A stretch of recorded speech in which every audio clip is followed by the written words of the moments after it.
above all to celebrate the success that you have enabled between European Union and Uganda as a nation.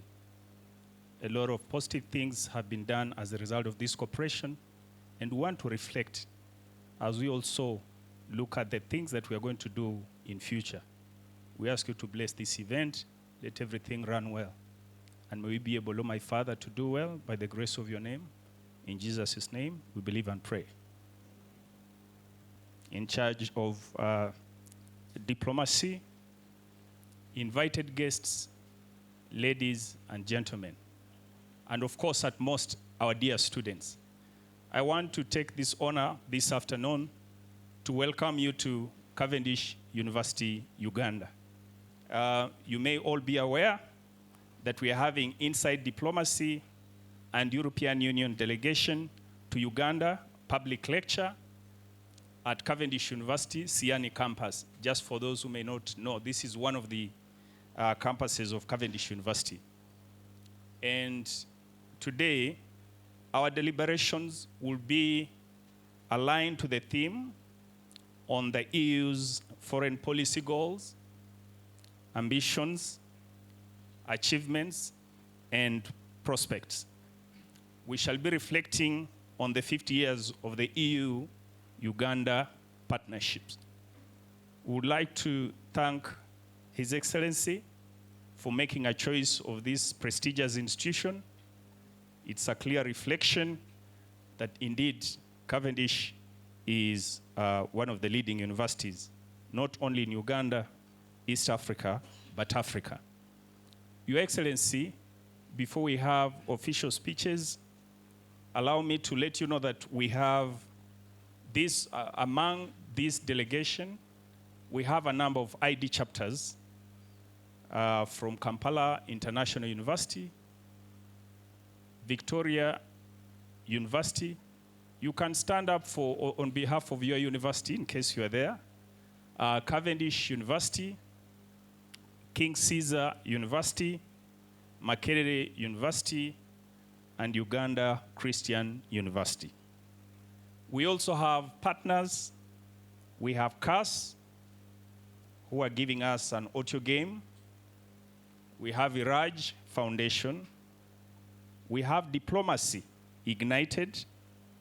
And we have Victoria Bagaya, I think, who is our sponsor for the coffee session. Your Excellency, I don't want to dive into any further explanations, but that's the composition of the team amidst which you're seated today. You would allow me, Your Excellency, to take this very time to invite the Vice Chancellor, who is going to officially welcome us to these institutions. Let's put our hands together for Dr. Olive Sabiti to give her opening remarks. Thank you very much, Mr. Evans Maganda.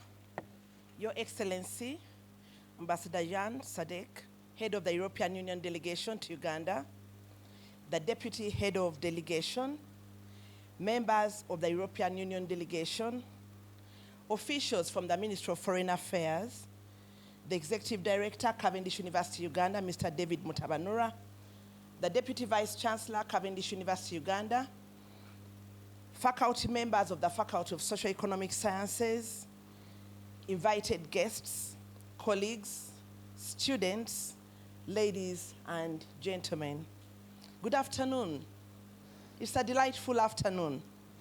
On behalf of Cavendish University, Uganda, it is my honor and privilege to welcome you to this high-level lecture commemorating 50 years of partnership between the European Union and Uganda. The milestone reflects a relationship built on shared values, cooperation, development, education, and global engagement. Your Excellency, we are particularly honored to host you today.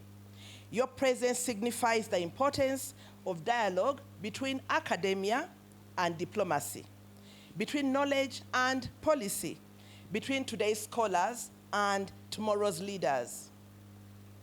Today's theme centers on evaluating the EU's global objectives and the evolving importance of international collaboration and increasing global complexity.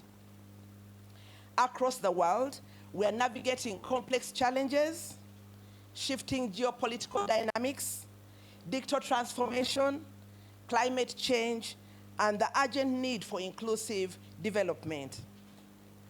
These challenges demand collaboration across borders, and partnerships such as these between the EU and Uganda are more important than ever.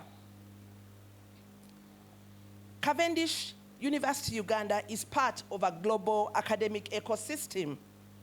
We are owned by African Education Holdings, itself owned by Fund, the sovereign investment fund of the Republic of Finland, further strengthening our connections to Europe.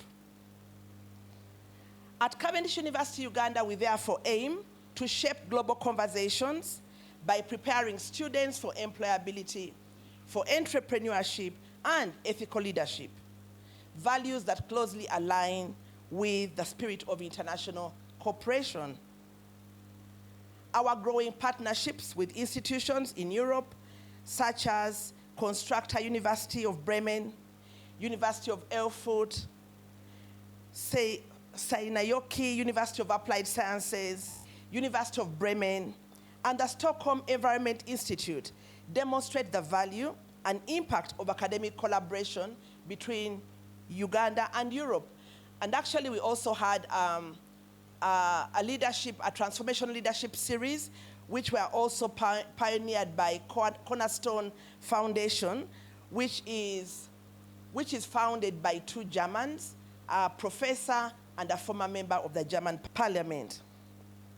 Today's lecture, therefore, provides our students and faculty with a unique opportunity to engage directly with global policy perspectives, to deepen their understanding of international relations,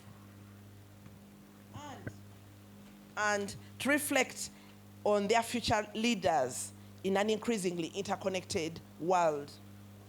As we look ahead, we see strong opportunities to deepen this engagement, particularly through participation in programs such as Erasmus+, expanded student and faculty exchanges, joint research and grant collaborations, guest lectures, and shared academic resources. We believe these areas of collaboration will not only strengthen the bridge between our institutions, but also enable the sharing of knowledge and resources, foster innovation, and even increase access to international opportunities for our students and faculty, all of which contribute meaningfully to our shared development goals. Your Excellency, thank you very much for highlighting the value of academia diplomacy dialogue, because you're here. And as we mark 50 years of partnership, let us remember that it is shaped by future leaders here. Thank you for joining us today, and we look forward to your insights.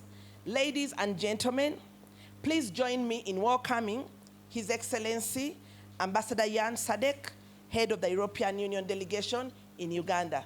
You're welcome. Thank you very much. Another round of applause for our VC. Thank you very much for those remarks. I think now we can be sure that we are safe and stable. Next on the agenda, we're going to have a keynote address by Mr. Brian Mwesigwa. Now, Brian Mwesigwa is the Chancellor, International Political Cooperation Department, who will be giving this keynote address on behalf of the PS, or the Permanent Secretary from the Ministry of Foreign Affairs, who has, of course, put in his apology, but I suppose Mr. Mwesigwa will be able to go into those details. May we put our hands together and invite Mr. Mwesigwa to come and give us the keynote address.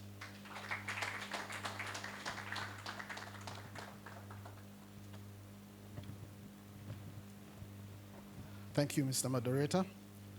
First of all, my name is Brian Wesigwa, as you've heard, and I'm a councillor, or ordinarily what you would call an assistant commissioner at the Ministry of Education, of Foreign Affairs. Mr. Bajire Vincent would have loved to be here, but he's not able to, but he sends his regards to the Vice Chancellor and to you, Your Excellency. So my task here, therefore, is to deliver an address, his remarks, what he's given me to say to you, but I'm sure there is even meatier stuff right after this. So I look forward to. Thank you. Your Excellency Jan Sadek, Ambassador of the European Union, the Vice Chancellor, faculty, students of Cavendish University, the representatives of Inside Diplomacy, and distinguished ladies and gentlemen. It is a great honor to address this inaugural European Union Uganda University lecture on behalf of the Permanent Secretary of the Ministry of Foreign Affairs, particularly as we commemorate 50 years of partnership between Uganda and the European Union. The foundations of this enduring relationship were laid with the opening of a European delegation in Kampala in May 1976, and since then, our partnership has been anchored in dialogue, mutual trust, and a shared belief in long-term inclusive development. Over these 5 decades, the European Union has provided more than 5 billion euros in development support to Uganda, complemented by substantial European private investment. Now, this partnership has contributed meaningfully to Uganda's transformation and continues to evolve to new opportunities and challenges.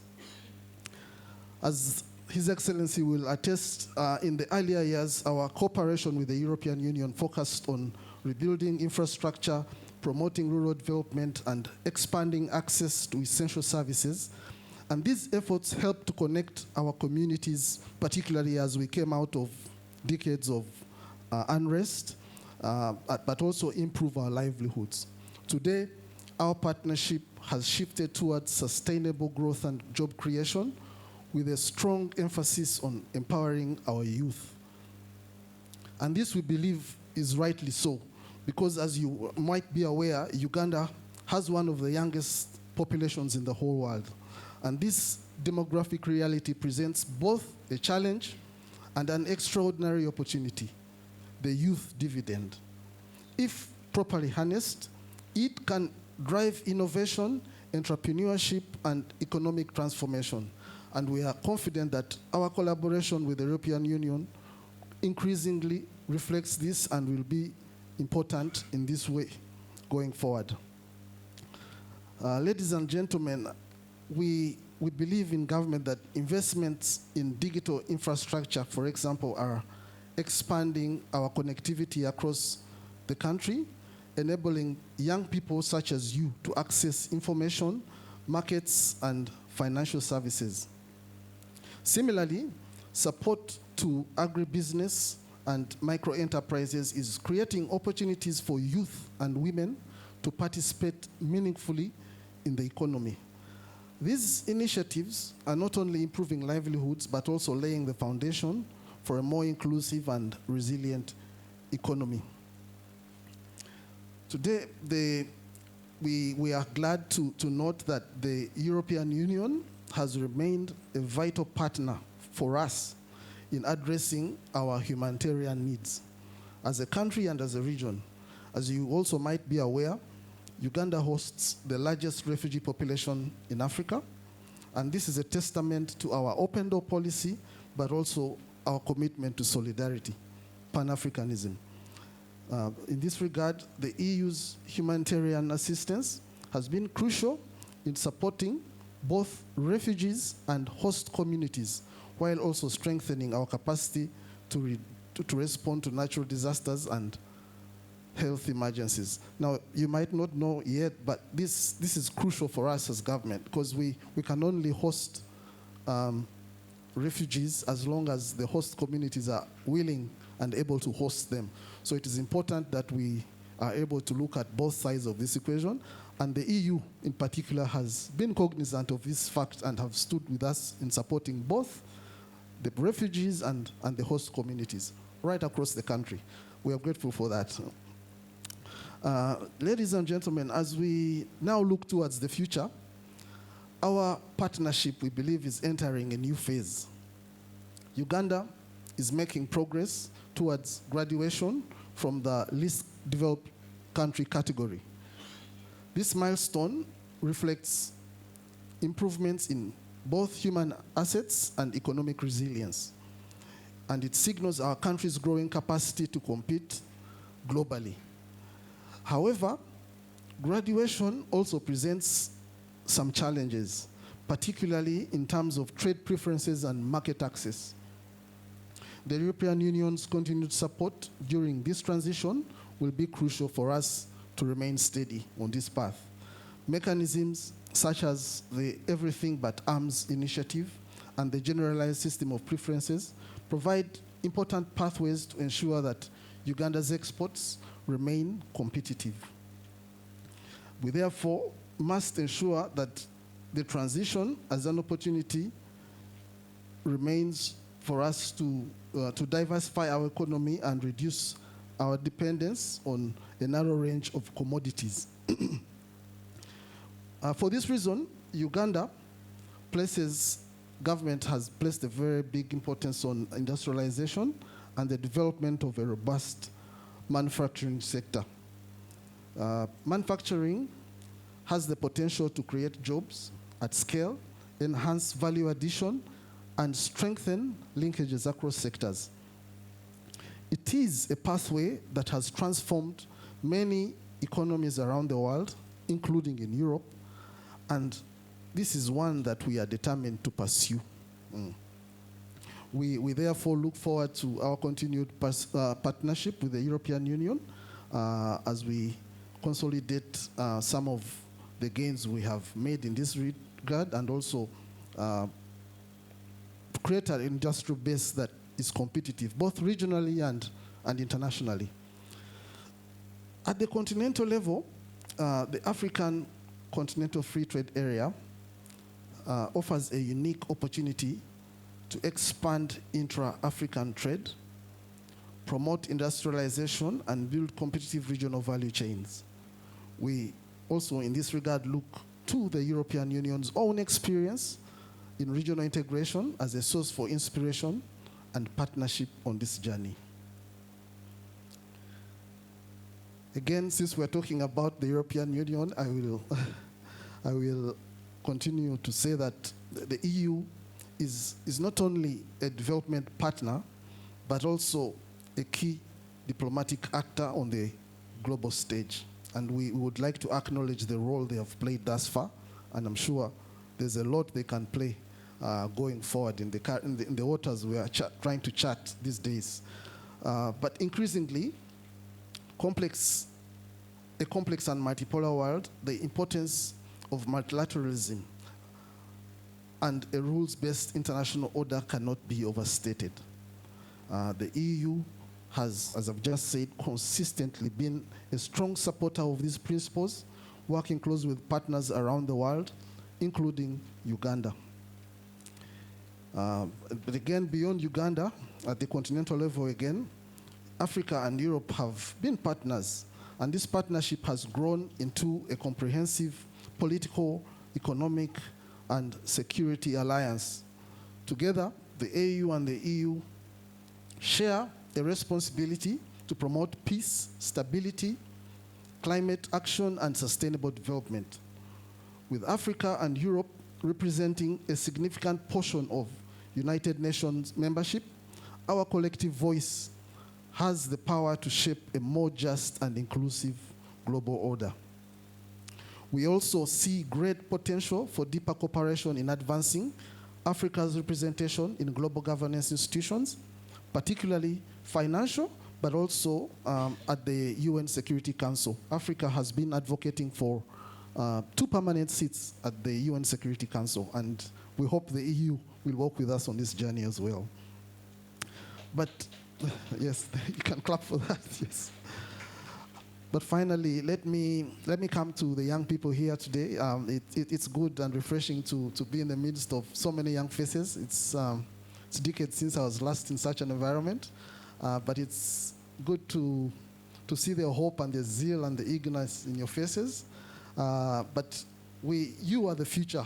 You are the future of the EU-Uganda Partnership, and I encourage you to remain keen on the things around you, and to learn, to be eager to grow and to learn. But I know that amidst you are innovators, diplomats, entrepreneurs, and leaders who will carry this torch forward. The opportunities are vast. It's a global market. I would encourage you to make yourself competitive. Things like you're here, the first thing you can do is try to get yourself a good quality paper. Try to be the best in your class, because it is quite competitive and it's getting more competitive. But even beyond that, we're now global. You're now likely going to be competing against someone from Zambia or Kenya, or even, internationally. You need to make yourself as competitive as someone coming out of school from Geneva, for instance. But the opportunities are vast, and stay keen to learn and to grow. And I thank you. That's all.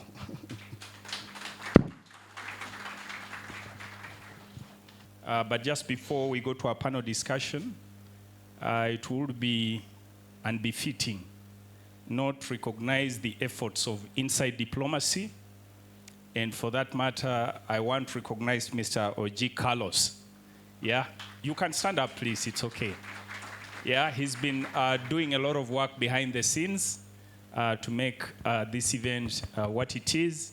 And of course, Cavendish University, but at most, Mr. Richard Watenyera, who has been making a relentless effort in Twin. And CMC, most likely I'm going to get more photo shots than any of them. And it appears as if I'm the one who has been. So it's just fair that I acknowledge. Allow me also acknowledge our moderator for this session, Madam Patience Namanya. She's back there. Yeah, but she's coming to moderate this session. Now, this is the gist of this public lecture, and you would allow me to read the panelists, and as I read your name, you kindly come, take your seat, and then from there, I'll be handing over the microphone to Patience Namanya from Inside Diplomacy to take thereafter. I'll start with Mrs. Nashiba Nakabira. Yeah, Mrs. Nashiba Nakabira is African Union Youth Ambassador for Peace and Security, East Africa.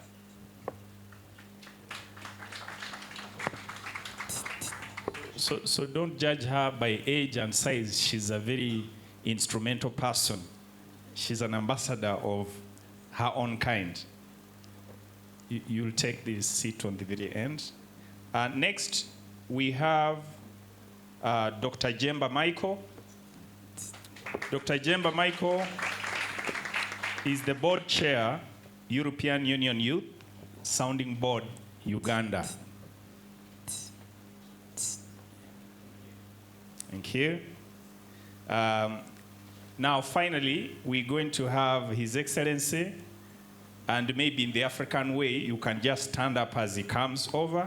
I speak on behalf of 100 students in this room, development professionals, students from IR, and from political science, in saying we are extremely humbled to have the opportunity to have the conversation with you today and understand the European Union's policy priorities and what really makes an ambassador.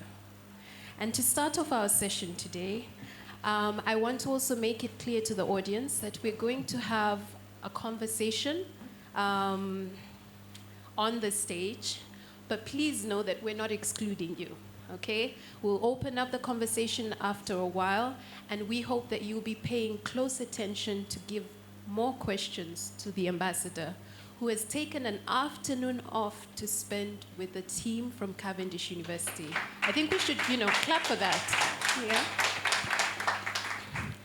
So, Ambassador, you attained a degree in medicine, and yet you currently represent the European Union. I want to understand, and also on behalf of the other young people in this room, what caused the transition? And what advice would you give to young people today who are faced with transition challenges or ideas on how to move into diplomacy? Thank you very much, Patient. I just wonder, I was so nicely welcomed here, and I wonder if I may disrupt your program a bit. I don't have a keynote speech to deliver. Luckily for you, then we can go directly into the conversation. But if you allow me, let me just stand up and greet everyone here. And I want to thank and recognize the presence here of the Vice Chancellor, Dr. Olive Sabiti. Thank you very much for your warm welcoming. The Executive Director, David Mutabanura, and all your the entire team here at the university. Let me also appreciate the presence here of Mr. or Councillor Musigwa Brian, who is representing the PS of the Foreign Ministry. It's a pleasure, and thank you so much for taking your time to join us here. I also thank Inside Diplomacy, Patience, Carlos, others here.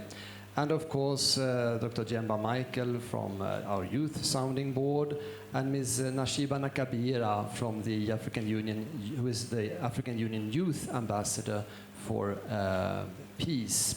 So let me just express my great pleasure to be with you here, all of you. I think there's almost only new faces to me. There's one face here that I see every morning when I shave myself, but apart from that, I don't think we have met. So it's a great pleasure to make your acquaintance, really. And we were just saying, I was just explaining when we met in the boardroom that for me, it's always such a pleasure, and you have already said it, Councillor Musigwa, to arrive at the university and to be in this youthful and dynamic atmosphere and environment. It's always such a pleasure. And I shall reveal that when you had played the two national anthems that I know, I actually thought someone by mistake had tuned in NRG or another cool radio station, but I realized that's the university anthem, and it's also an anthem that really shows youthfulness, and I almost wanted to start dancing when you played it. I'm so grateful also that you have invited us here as part of our 50-year celebration. This is really important for us. It's our Golden Jubilee, and we will have many events over the year, but this is one of the first ones, and as such, really pioneering. I'm so grateful that we can have this exchange. I'm also very grateful and happy to hear that the university has a lot of European backing and European exchanges, and I will try to advertise it during the conversation, but just so that I don't forget it, there is a study fair, a European Union Uganda Research and Study Fair at Makerere University, 4th of June, that I really will, where I really would want to see all of you as well, where you can learn more about the opportunities of studying and doing research in Europe.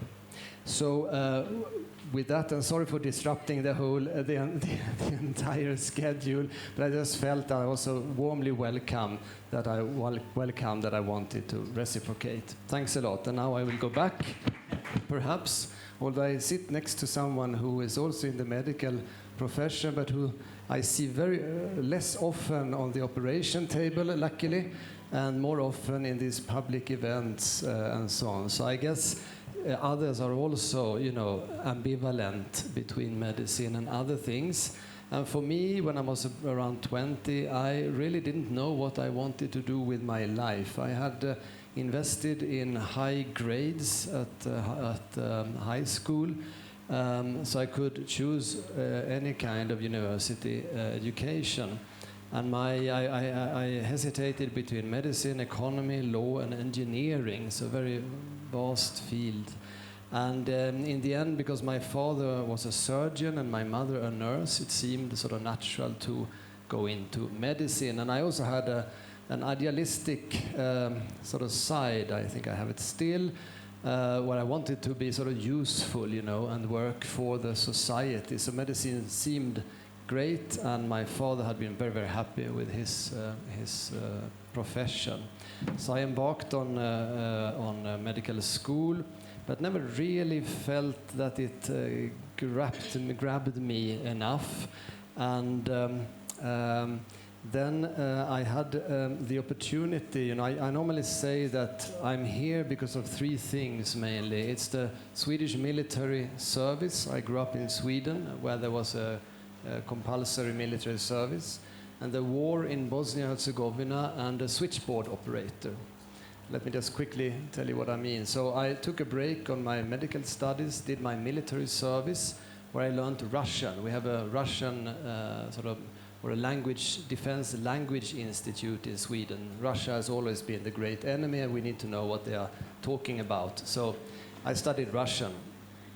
That led me on a sort of temporary path when the war broke out in former Yugoslavia. If you know, now we are in the 1990s, 1994, and Sweden sent UN battalions there, and I felt that was a very sort of new, unfortunate, of course, event that I somehow wanted to see if I could be helpful in. So I went as a UN officer to Bosnia-Herzegovina. And there I understood that Sweden had opened an embassy in Sarajevo. So after my 6 months as a UN soldier, I took off my uniform and thought, you know, could I somehow return to Bosnia-Herzegovina? It had been a very, how do you say, formative time for me as a very young man. I was 22 years old. So I read in the newspaper that Sweden had opened an embassy in Sarajevo. So I called the switchboard at the foreign ministry in Stockholm, and I said, you know, I've been in Bosnia-Herzegovina, perhaps I can do something for the embassy. I know the language and so on. And they said, well, you see, we didn't really open an embassy. We have appointed an ambassador, and he's traveling there. Aha, I said, okay, then there's nothing that I could really help out with. Well, wait a second, you can talk to him. Huh? I can talk to him? My God, no, I can't talk to the ambassador, you know. I'm just a normal guy from Kalmar, my hometown. I cannot speak to an ambassador like that. Sure you can. And then she connected me to the ambassador, who was a very friendly guy. And he said, yes, I could need you in Sarajevo, you know. Let us work on this. And that's the way it happened, that I again worked in Sarajevo, in former Yugoslavia, for another half a year. And that sort of opened my horizon to international work. And, you know, Jemba Michael, I mean, medicine has a tendency of the better you get, the more narrow and specialized you get. And I had a wish for the wider horizon somehow. So I realized by my time in former Yugoslavia that diplomacy was something for me. So that is basically how it happened. And then I entered the Swedish Foreign Ministry's Diplomatic Academy and made a year there, and then it started my career. I also have, that's how I started my career in the Swedish Foreign Service. Now I'm in the European Union Foreign Service, and that is because I've always been very strong believer in the European idea of European integration. And perhaps that is also because my mother is Swedish. I grew up in Sweden, but my father was born in Czechoslovakia, or Czech Republic today, in Prague. And I think that has somehow, you know, I'm there for a kind of an embodiment of the European integration myself, and I feel very strongly about it. So that also explains perhaps a bit why I also was drawn into the EU's foreign service. So in a nutshell, a big nutshell, that is how it happened. A switchboard operator I should thank eternally. I think that that's a very interesting transition. And what I picked from it were three key things, at least for the young people in the room. His conviction to help people in his community, specialization that he took in different institutions, and most importantly, he took that brave step to make that call, right? That got him into diplomacy. I think I want to speak to something that is very common with most Ugandans, and that is humor. Yeah, I think that we carry that amidst anything. And we saw something very interesting on April Fool's Day. If you are on Twitter, a certain one Ugandan ambassador posted about opening up a consulate on the islands, the Kalangala Islands, because of the sweet pineapple. Yeah, and I think this speaks to digital diplomacy. And I wanted to maybe hear from you, Ambassador. How has digital diplomacy changed how EU connects with the public? How does EU put out its policies? How does it work with many young people as you have them here? And how does this digital diplomacy, how has it changed the relationship of EU and Uganda along the way? Yeah. Thank you very much, and I am happy you sort of liked my April's Fool's joke, and you're not throwing me off the stage here because of that. But it was because of my sincere appreciation for Ugandan pineapple, actually. And I thought it was a good opportunity to reach out on that in a funny way. Unfortunately, many believed me, so I have to I have to unfortunately tell you that there will not be an airport on Kalangala Islands, at least not because of me. I thought most people would understand that that's almost impossible because of the size of those islands. But I think it struck a tone here, a chord here, and it's something we can work on in other ways to promote the export of pineapple to Europe. But that is not what you asked about. This is how we do digital diplomacy.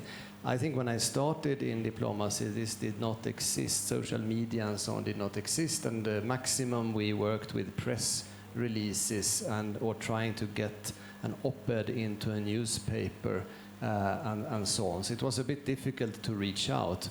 But with social media came, I would say, a necessity to try to reach out, because I think, and that's also something I would want to appreciate with this gathering, that I think it's important that diplomacy and foreign affairs has a kind of a public support, or at least that the public is well informed about the countries or the organizations' politics. You know, I hope Mr. Musigwa agrees that it's an important part for Uganda to make sure that Ugandans understand why Uganda acts in a certain way internationally.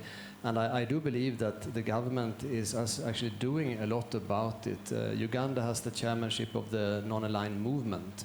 And I saw in the newspapers many attempts when you took that task some 2 years ago, I think, that you tried to explain to Ugandans why you did this and why this was important. And that's also why these kind of exchanges are so important. So I see it really as a way to reach out, and my April joke, April Fool's joke, reached hundreds of thousands of Ugandans. You can actually check that on X. So it is a way to reach out. It's a way to explain what you're doing. Perhaps it's a way to influence, if you want that, you know, to try to get people on board a certain idea, present how we see it, offer an opportunity to agree or disagree, and so on. So we do it as a standard nowadays. Everything, I would want everything that I do to land on social media so that everyone is aware. It's also a matter of openness and transparency. And we work on several platforms. And the way I understand it is that there's an interest among Ugandans to follow us.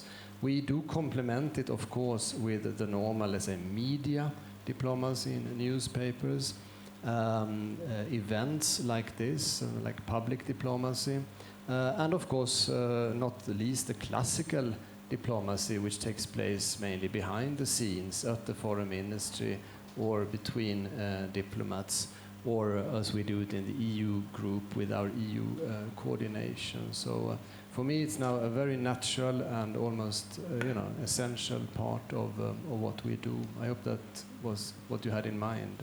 Yeah, sure. I think it's big. Watch out when you ask me sometimes. I have a tendency to give very long answers. So it's probably a diplomatic thing. Yeah, sorry. Thank you so much. No, I was saying I think it's good that diplomacy is evolving with the times. Yeah, thank you, Jimba, and thank you, Ambassador, for those reflections. But I was just wondering, I wish I carried some piece of sweet pineapple for you. But that will be for any other day. So my question is, I understand that the EU is currently collecting their images and stories of the coffee table book, and this is in commemoration of the 50 years of EU-UGANDA Partnership. And the young people here would like to understand, do you have that single personal story that you feel truly depicts the spirit of this partnership? Well, thanks a lot, and it's true. As we are celebrating our 50 years here in Uganda, we are producing a coffee table book where we will try to, of course, with pictures, but also with interviews with those who have been with us on this journey, explain what we have done, our results, and so on. And I think you said it yourself, it's a coffee table book, and I think it's very difficult to circumvent coffee in the relationship between the European Union and Uganda, because as millions of Europeans drink coffee every morning, they also put bread on the table for millions of Ugandans who grow the coffee here, and successfully so. So I think I have become a fan not only of pineapple but of Ugandan coffee. And for me, that is really the link between the EU and Uganda. And therefore, when you ask me, do I have a story around that, I would remember my visits to coffee plantations or people's coffee gardens, I would say. And I remember once we visited in southwestern Uganda, a fellow and his wife, and they showed us around, and we saw the red berries, and they explained about the trees and then the challenges and the opportunities. And I realized that it was like his garden, basically. It was not very big, not bigger than this room actually, but for him it was his life. And he was happy about his achievements, and we were discussing how he can gain even more value from his coffee growing, and how he can export even more to the European Union. So that is very concrete, and is a very concrete and tangible result that I would probably mention here, and in connection with that coffee table book. But moving away from understanding what makes an ambassador, we also want to understand the institution you represent. For many of us outside the European Union, or as Africans, we don't really understand what the EU is. It's not a traditional state, but with the impact that it has made international, you wouldn't even brand it as an international organization. With your experience representing the EU all over the world, how would you define the EU to a room of emerging diplomats? I'm not so complex myself, but the European Union is quite a complex animal. And it's a very unique construction, as you say. It doesn't really fit anywhere. It's not as, let's say, tight integrated as the United States, but it's more integrated, closer cooperation than the African Union or the EAC. And today, as you know, the European Union is basically active on almost all policy areas, even coming closer to the area of defense. But trade, environment, development, cooperation, and so on, the European Union is everywhere. I think it's important to see how it started, and we could say that it started like a dream. And it's now some 70 years ago when Europe had basically for hundreds, I would say thousands of years, been involved in wars between countries or tribes and so on. I think my own country, Sweden, has the world record of wars with another country, namely Denmark, Mr. Toke's country here. We are best friends today, by the way. But that had been a very sort of negative factor for development in Europe, that we had this war all the time. And of course, with the two great wars of the last century, it didn't make things better. But then some wise people sat down and thought, let's try to build something together instead. We will still be sovereign nations, but let's sort of share that sovereignty inside a union or a community as it was then, with the understanding that, for example, through trade initially, trade can be a weapon against wars. And I think that is truly a remarkable success story, because today war inside the European Union is unthinkable. And we were also rewarded for this by receiving the Nobel Prize in 2012, Nobel Prize for Peace. So I think we can say we are a success story when it comes to the fulfillment of that dream of making wars impossible in Europe. And then if you look at the more bureaucratic side of it, it has to be mentioned that we work a bit like a country, a state. We have a kind of a government called the European Commission that proposes legislation, has ideas and implements them, one ranging, as I said, from trade to development cooperation. We have the Council, another body where the member states meet at various levels, and that gives it a kind of a democratic legitimacy, of course, across the union. And then we have the parliament that adds another democratic level. So if the dream was to stop wars, I think a method has been to always have a maximum of democratic rule in our institutions. So we are sort of even doubling up with both the council, which indirectly is also subject to popular vote in each member state, and then you add to that the directly elected European Parliament. So these are the sort of main bodies. Then there are, of course, inside the Commission, various commissioners, which is like, you think commissioner is someone at a medium level in a ministry. For us in the European Commission, that is like the minister, actually. And then it has a president, Ursula von der Leyen. The council has a president, Antonio Costa. And then we have President Metsola of the parliament.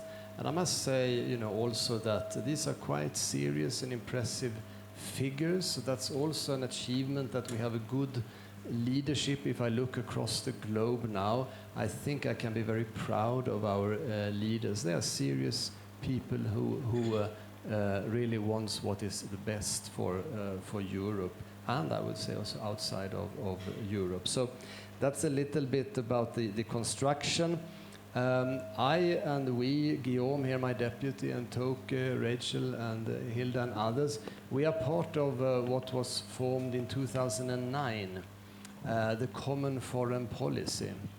You may have heard a famous quote from Henry Kissinger, the famous American foreign policy advisor, who said that, I want to talk to Europe, who should I call? There was sort of really no one to call. and because there was not a common foreign policy. But that was established, some time ago, and in 2009 we added a foreign service, which is the one we are working for, which has also its headquarters in Brussels. Its foreign minister is called High Representative and Vice President Kaja Kallas. You may have seen her on television sometimes. So we have also a common currency today, the euro. It doesn't stretch across all member states, but I think it's like 21 of the 27 that have this common currency, the euro. We have also the Schengen area, so that if you have a visa for one country, you can also enter all the other countries.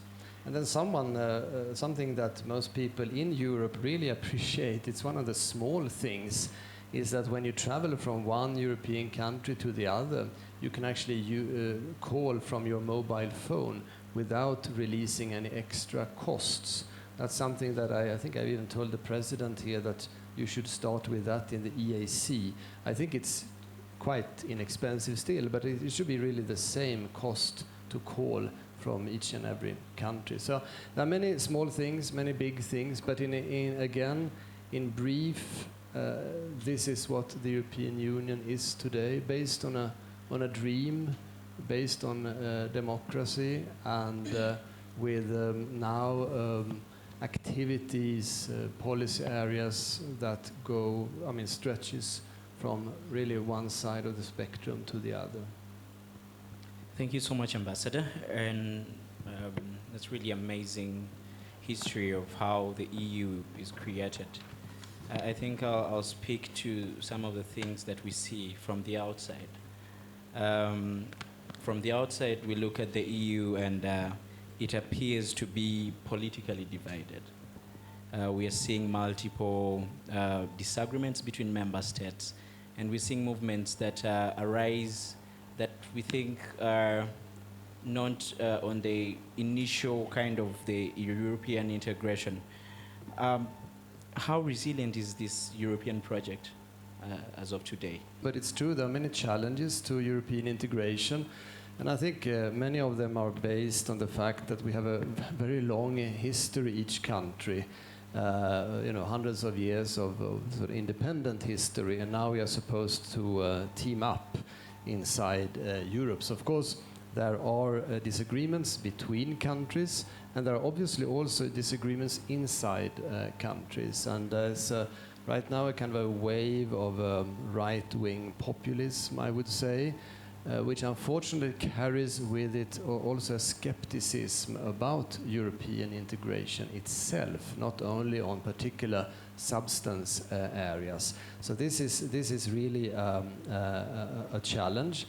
What we also seen is at the global level now we have noted that our competitiveness is not at a maximum, so we need to do something about that as well. There are various reports, the Draghi report, etc., how we can perform better.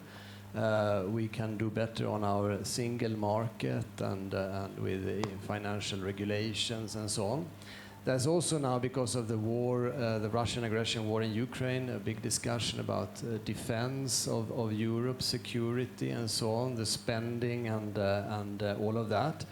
But what has always come out empirically, so to say, is that Europe and European integration grows better in a crisis. So I'm hopeful that with all these challenges that we see, it shall actually provoke Europe to become stronger, not the opposite. This is what we have seen. I mean, I don't know how many times have we not heard that the European Union will soon collapse. It was Brexit, it was COVID, the financial crisis, the war in Ukraine, and so on. And has it happened? No, because when it counts, we get together, we take it seriously, and we move forward. So, for example, there's a discussion now. We are sometimes slow moving. it takes time. This machinery that I just explained, it's a bit slow. Things have to move from one entity to the other and so on.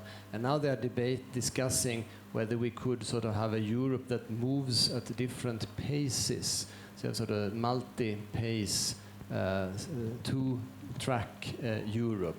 This has, of course, its other challenges, but that's a way that perhaps this slowness and the fact that sometimes one country, you have seen perhaps in the discussions about the Russian aggression war in Ukraine, that there are one or a couple of countries that see things very differently in existential matters, which then puts a brake on the European Union. And that's why we may have to work with a sort of dual track approach instead. That could be one result of this current crisis situation. But all in all, I think member states are convinced that cooperation is better than fragmentation, and integration has proved to be so successful. If you look at Brexit, for example, I mean, my British colleague is not here, but I would say that personally I see that as a big mistake, not only for the EU, but for the United Kingdom as well. And because they have lost, you know, this single market, for example, that they had access to before. So I think I'm hopeful, very hopeful, to say the least, that Europe will be, you know, kept together, moving forward, even expanding. That's actually the idea. We see many countries that want to join the EU. We have on the Western Balkans and Ukraine, of course, now. Even Iceland is reflecting, I think, and so on. So there's a lot of things happening, rather expanding the union than collapsing it, I would say. Thank you so much, Ambassador. My reflection is around the fact that the different countries in Africa compare the different development partners depending on how much they can, you know, leverage. For example, China is known for its investment in infrastructure development, but also the US is known about the kind of work that they do in the security sector. And we would like to understand a little more how the EU's approach is distinguished from what these other international partners are doing. To be a bit diplomatic here, of course, and my colleagues, the Chinese and the Americans, for example, are not here. And I do want to acknowledge the incredible importance that China has played in Africa in many fields, infrastructure not the least, but also bringing here sort of cheaper consumption products that people can afford. And I think we can thank them for a lot that has happened in recent decades in Africa, clearly.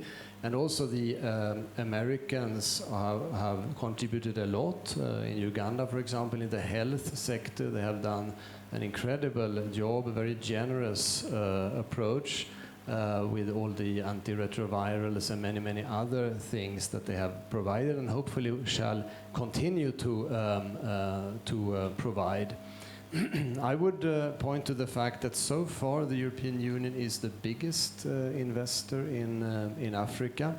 I saw some statistics that we are the biggest still in Uganda, with the Chinese coming quickly behind. So we cannot rest on our laurels, really. And in our work here, we want to certainly work in a way that is sustainable, that is that brings quality products, that brings a win-win to the exchanges. I'm not saying that the others cannot do that, but I'm saying that that is absolutely the way that the European Union wants to work. We may again not be the quickest. If you want the road quickly, perhaps the Chinese can bring it there for you.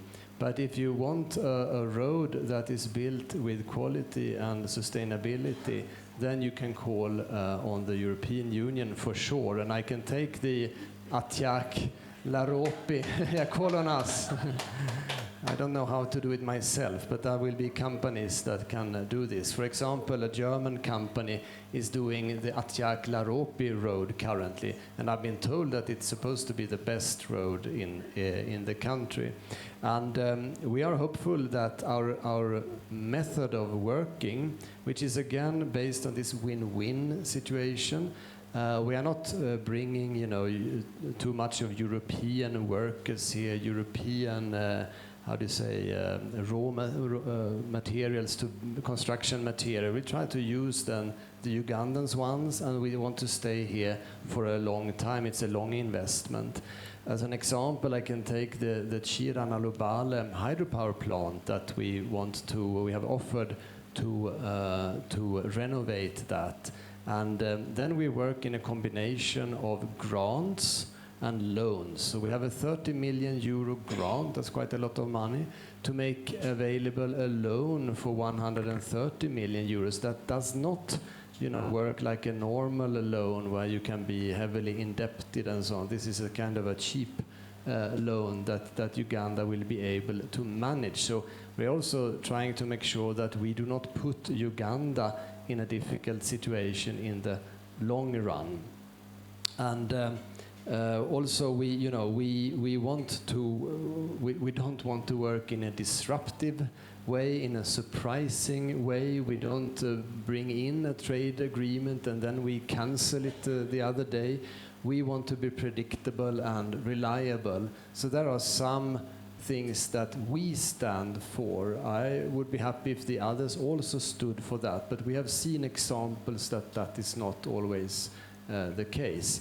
It is in the end up to Uganda to test and see if what I'm telling you is true, of course.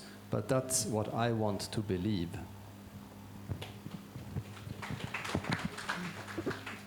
And I think, the ambassador really outlined the approach.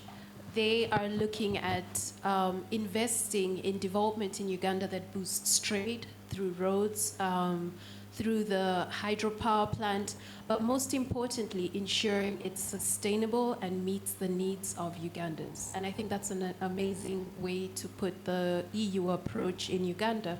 But we also have Nashiba here. And like they introduced her earlier, she's the African Union Youth Ambassador for Peace and Security for East Africa. And Ambassador has talked about the EU being a dependable and predictable partner. In your years working with the African Union, how have you seen this being integrated at an East African level? Yeah, thank you so much, Patience, for that question. And it's true that the EU has a strong partnership, not only with the African Union, but also with the member states in Eastern Africa, and also through the regional economic communities, for example, the IGAD. Especially their impact has been so much felt in terms of fostering regional peace and security, from military training to capacity building, but also to investing in conflict prevention, in early warning mechanisms, where they've really worked on addressing the root causes of conflicts in the region, including climate change, which is a multiplier effect for inequalities. And I like the fact that they've always strived to bring women and youth on board, and also supporting work around promoting democratic governance, because there is a program that I was a beneficiary. It was called Women and Youth in Democracy, that was implemented by Kofi Annan Foundation in the region, and I'm one of the beneficiaries for that program. And it really trained young people in the region to be ambassadors and pioneers of democratic governance. And currently they are making tangible contributions in the region in terms of contributing to the kind of Africa that we want, but also in achieving the African Union Agenda 2063, So I really want to thank the EU for these initiatives, and I'm sure that the young people, even through the youth-led civil society organizations, have been able to leverage this partnership through your investment in prevention of violent extremism, but also supporting the groups and communities that have been affected by violent extremism. And I've also had the privilege to work around and contribute to those initiatives which the EU supports through youth-led civil society organizations in Uganda. And I really want to thank you so much for the kind of partnership, and we're just looking forward to seeing this partnership moving forward, and also ensuring that we strengthen the critical role of the young people to contribute to these programs and processes. Thank you, Nasib. I don't know if I can jump in here, because you put it rightly, and you explained how we have been supporting also peace operations in Africa. And here I think it's really for me to thank you, to thank Uganda, because it's true that the European Union, together with other partners, have paid for many of these operations. Like in Somalia, for example, for many, many years, almost 20 years now. But it is Uganda that has put boots on the ground, and we may sacrifice the content of our wallet, sort of our bank account, but you are the ones that are sacrificing your life for peace and stability in this region. So therefore, I really want to thank you, the Ugandan government, the UPDF, and many others who have taken part in these operations under the slogan of African solutions to African problems, but with the support of the European Union. So thank you very much, and thank you for having your important mandate as well, Nashiba. Thank you, Nashiba, and thank you, Ambassador Jan. You talked about the Russia's war against Ukraine. It's now getting to its 5th year, and the EU has been deeply engaged. But from Africa, some will ask, why does the European conflict receive as much more attention and resources than conflicts on this continent? And maybe the question would be, what is at stake in Ukraine, or for Europe, or the continent, if I could phrase it that way? Yes, thanks a lot for asking. I mean, normally we speak about conflicts in Africa, but now sadly we have our own war in Europe. I made reference to my own entry into diplomacy because of another war, the war in former Yugoslavia, which was the first European war after the Second World War.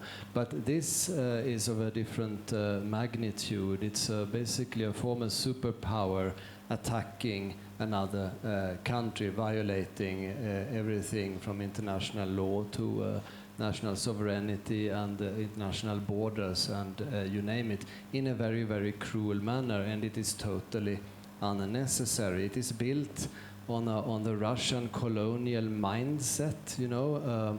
The Russian president has explained that he's unhappy that the Soviet Union collapsed, and now he wants to rebuild it again. But that is, of course, against the will of those colonies that they had before. And I think this should be quite easy to relate to for Africans, because you have your own tragic experience of colonialism. Luckily, that has ended. And you may not see then that the Russian approach is exactly the same. It's just that their colonies are adjacent to the mother country, so to speak, while the European colonizers, they traveled across the sea. So it was sort of easier to dismantle colonialism. We just stopped traveling. But the Russia, they have their colonies sort of next to them. They have become Russia. If you look at the size of Russia, I think it's still the biggest country in the world, and you should not think that it was by God given that way. It has been fought for and killed for, and they still continue. And they are a bit obsessed about Europe. You know, when the Russians wake up in the morning, they hold some grudges against Europe for historical and other reasons. Whereas Europe has mainly for the last, I don't know, since the fall of the Berlin Wall, not been thinking so much of Russia. So the Russians think that we want to conquer them, and they argue that the strike against Ukraine was a kind of a preemptive strike because of ideas around the NATO expansion. I think the best way to dismantle that argument is to say that, if we had an interest to conquer Russia, I think we would do that now. Because now Russia is at its weakest. They are fully tied up in Ukraine. It would be quite easy to take on Russia now. But we, of course, don't have that interest. But they somehow use that as an argument to hide their own colonial ambitions. So that has now produced this awful war. And of course, for us Europeans, it is of existential nature. It even led to Sweden and Finland, who had decided long ago to stay outside of NATO, to join NATO, not as a provocation against Russia, but as a defense. What do you do? Increasing its army. And we naively didn't really understand what that was for. We didn't see the intent at that point. So we thought, well, if they want to buy some more tanks, let them do that. Now we, of course, understand that that had a purpose, and we have to catch up. And this costs a lot of money. So I understand where your question is coming from. And of course, we have to be more careful about now how we spend our money. And this will affect, let's say, the support that we can give not only to Africa, as you say, but to other areas. The government budget is a zero-sum game, so something will have to, go out the window. But I think you can rest assured that our interest and our support for Africa will remain. We will have both kind of a development budget still for Africa. And we are still very interested in the partnership with Africa. I think we shouldn't look too much at this kind of development budgets any longer. That is anyway being phased out because there's so much interest on the business and investment side. So I think what you will see is European Union and our member states coming here more as investors than as donors. And for a country like Uganda, this will be incredibly important. You have a lot of talented people. I have like hundreds of talented people in front of me, I realize. And what you have, we can complement with the financing, with our investments. It can be done in various ways with those good loans that I spoke about, so that we leverage on our investments. So from 30 million grant, you can have 160 million financing of a dam. That is the sort of new working model. And so I'm sure that the interest for Africa has not ceased just because we are also very concerned about what's happening on our eastern neighborhood. So rest assured, we will have relations and important partnerships with Africa also in the future. It's in our own interest. And by the way, since we are neighbors and the twin continents, if we improve our security, I think that's something that Africa can gain from as well. So I think I wouldn't be too worried about it, actually. But I hope Uganda understands that for us, it is a priority to manage this conflict at our eastern borders. In the same way, of course, for Uganda, it is most important to manage your neighborly relationships and conflicts. That is totally natural. You are looking at the DRC, you are looking at what's happening in South Sudan, in Somalia, and we, of course, would be happy if Uganda also showed a greater interest, also officially, for what is happening between Russia and Ukraine. And so far, Uganda has not wanted to take side in that conflict and has a rather close relationship with Russia. We would wish for Uganda, of course, to see it more the way we think it is, namely a horrible aggression, totally unnecessary, from a former superpower against an independent country. That should not be acceptable, because if that is acceptable in Ukraine, it would then also be acceptable in Africa, and it shouldn't be. These are principles that matter, I think. Thank you, Ambassador, for clearly explaining to our audience of emerging diplomats the importance the EU places in strengthening integration within the EU by managing the Ukraine crisis, but also ensuring that investments in Africa are still prioritized. Before we go into understanding Uganda's relationship with EU or partnership over the last 50 years, we know you've been in Uganda for a number of years now, and you speak 6 European languages. Have you been able to pick up any Ugandan language over the past few years? No. No, this is. I thought I told my staff to prevent you from that nasty question, because, frankly speaking, I was in Sudan. I did not pick up any Arabic because they spoke so well English. I was in Botswana. I don't speak any Setswana. I was in Ethiopia. I don't speak Amharic or Tigrinya, because I managed well with English. That may perhaps say something about my intellectual depth or something, but I didn't have time, frankly speaking. So here as well, I do not speak Luganda nor Swahili, but I do appreciate the Ugandan culture and cultures, music and so on, and I have befriended, for example, the Ganda Boys, who promote Ugandan Buganda and Uganda culture. And speaking about national anthems, they have one of the most beautiful national anthems in the world, I think, the Buganda national anthem. I think you know what I'm talking about. It's if you haven't seen their version of it, when they sing it together, I think with a choir in Colombia, you should check that out. It's you get this goosebumps when you listen to it. It's fantastic. Yes. But so no, don't force me to say something that I would pronounce badly. No, we won't. But we hope that we will use digital diplomacy to probably squeeze in a few words over the next few years. Very good. Yeah, in a few years' time, I will just speak into my iPhone and it will translate immediately. I think it already does. No, but you all speak so good English, so I think I haven't really needed it. That's the way it is.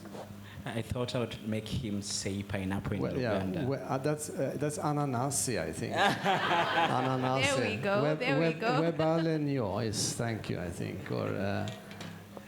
Okay, I think I'll now go back to why we're here, the 50 years of EU-Uganda partnership. This year we make 50 years between the cooperation between within the cooperation between EU and Uganda, and we had a history from the colleague from the Foreign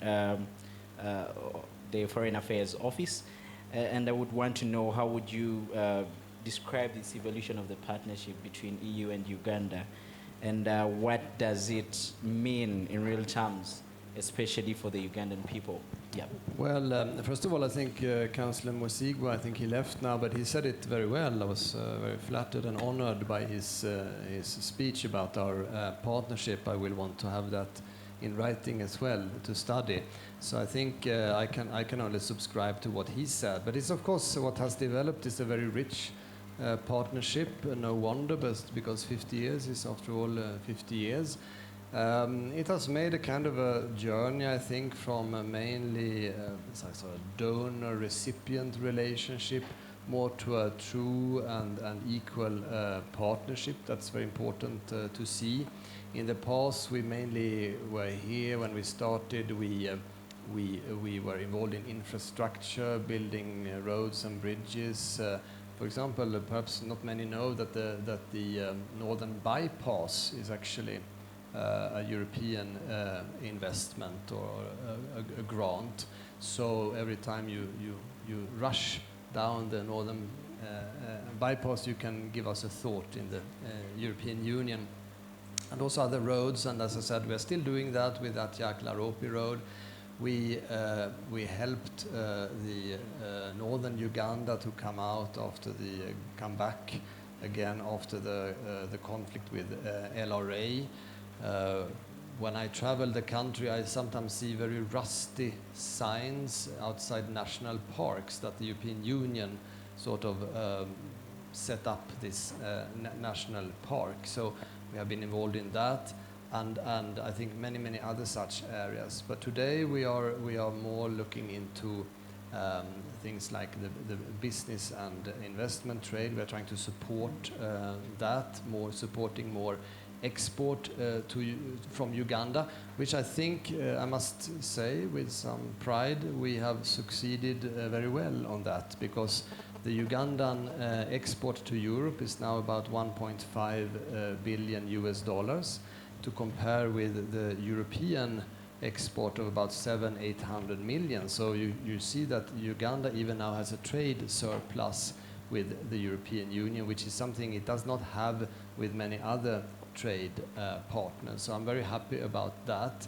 It's of course to a large extent thanks to coffee and the developments on the coffee market and the fact that many more Ugandans have started to grow coffee, but also other agricultural produce and flowers and so on.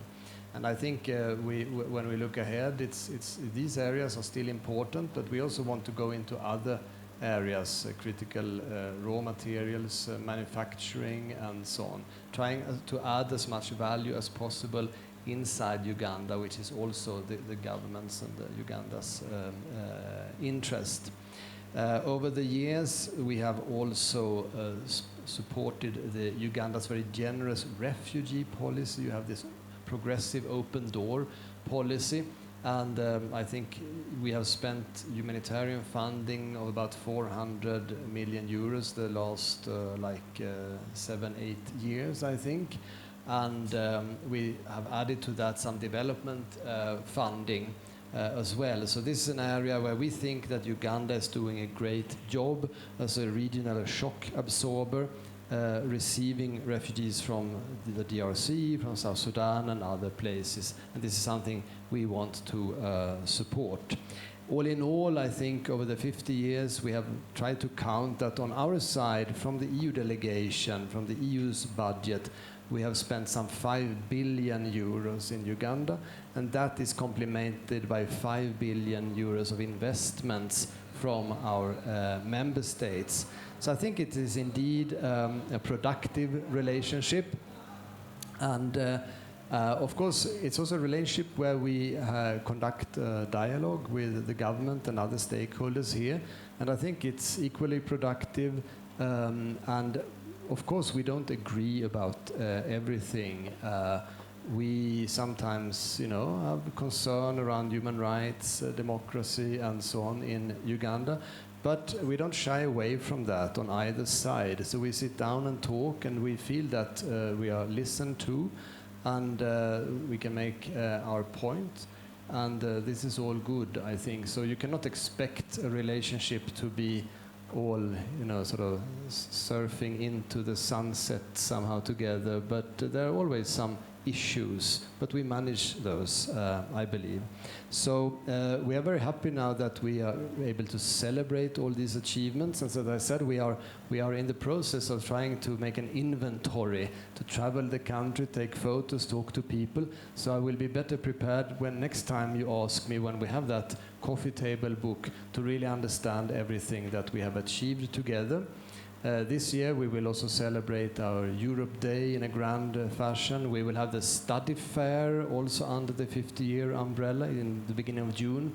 And we shall have a business forum in October where there can be opportunities also for you if you have sort of entrepreneurial, let's say, talent. And we shall finally move into a new office. We are in the Crested Towers. We are happy there, but we think that we need an office of our own, and we shall move there later this year. And that will also be, I think, the important springboard into the next 50 years, which we are interested even more to make into a story that we write together with all of you. So we are, I think that's also very important in the way the relationship has developed, that it is more of a partnership among equals than ever before, and that is the way it should continue. So 50 years back, and now we are looking 50 years ahead. Thank you so much, Ambassador. Still about the EU-Uganda Partnership, 50 years partnership. And here I would like to speak about the Global Gateway as one of the flagship initiative for the EU in Uganda. And I would like to understand, how do you think this initiative is shaping the future relations between the EU and Uganda, because it focuses more on sustainable partnerships that are, based on win-win. So how do you envisage this in the future? Yes, that's a good question. Thank you for asking. And I think I mentioned when you asked about what would differ in our approach to Uganda from other international partners, and what you mentioned now, sustainability and this win-win situation is very important, and that is what we are presenting under the Global Gateway. So Global Gateway is our offer for investments in Africa and other parts of the global south. It is an instrument that in Africa will leverage 150 billion euros, which is a huge amount. You may correct me here now, but what is Uganda's GDP? It used to be $50 billion. Is it still? Yes. So it means that this is 3 times more than Uganda's GDP. So it's a huge amount, of course, spread across Africa, but still. So we are hopeful that this will mean a lot for things like infrastructure, digital connectivity, renewable energy and green transition, also things like vaccine production. So specifically for Uganda, we have a few things in the pipeline, and I mentioned already one because it's a very good example of this kind of renewable energy investment. So the Chira Nalubale hydropower plant, which is up for renovation to be able to produce energy also for the future. So that the idea then is, again, as I explained, the grant that makes possible a sort of risk-free and cheap loan, and from the EIB and in this case the French Development Corporation. So that's one example, but we're also looking at other things like the meter gauge railway. We are already doing last mile connectivity, because Uganda, and again, congratulations to Uganda for your high profile on renewable energy. I think 90% of the electricity in the net here is from renewable sources, only beaten, I think, by a country like Norway, but you are globally very advanced. The problem seems to be that electricity doesn't always reach the distant villages, so we are involved in that as well. I have visited, I could have mentioned that in addition to coffee, in that coffee table book, visiting households and private sector establishments that benefit from this last mile connectivity. So that is, again, in a nutshell, what the Global Gateway is all about, an offer to the continent of investments, knowing that you have first of all, the needs for this infrastructure, but also the talented people that can implement it. But you need the financing. That seems to be always, what is missing. So we are here for that. Thank you. Thank you so much, Ambassador, for that. And for our audience, I'd just like to inform you we're about to open up for the Q&A section.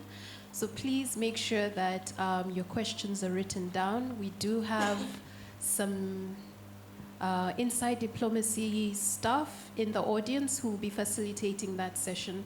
But before we open up, we have a couple of questions, just one or two, and then we'll open up. Jemba, Ambassador has spoken about so many projects for young people under the EU, and we have a youthful audience today. In your capacity as the chairperson of the Youth Sounding Board in Uganda, what other partnerships or projects should the young audience here look for in the next couple of months, or as we look at celebrating the next 50 years of Uganda-EU relations? Maybe I could start by shedding a bit of light on what the Youth Sounding Board is. So the EU delegation here in Uganda has a team of young people who support them to ensure that their work is sensitive to the changing needs of young people and very youth-centric.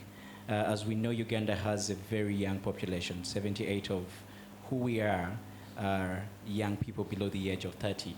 And we do think this should also take shape in development cooperation. And I think it's a great initiative that the EU delegation in the country is doing to invite young people from different aspects of life, from different experiences, from different communities or spread out all over the country to share this. Now, I do chair that board, and I'm happy to see Niger, Doreen. Now, the Africa-Europe Youth Academy is an initiative that spreads out to all over 20 countries, and Uganda is part of those countries. And it has three critical areas. It's unlocking potential of young people, it's amplifying their voices, but also supporting young civil society organizations. So for the colleagues in here, there will be a call for application for some young civil society organizations, and that it will support what you're doing in your community.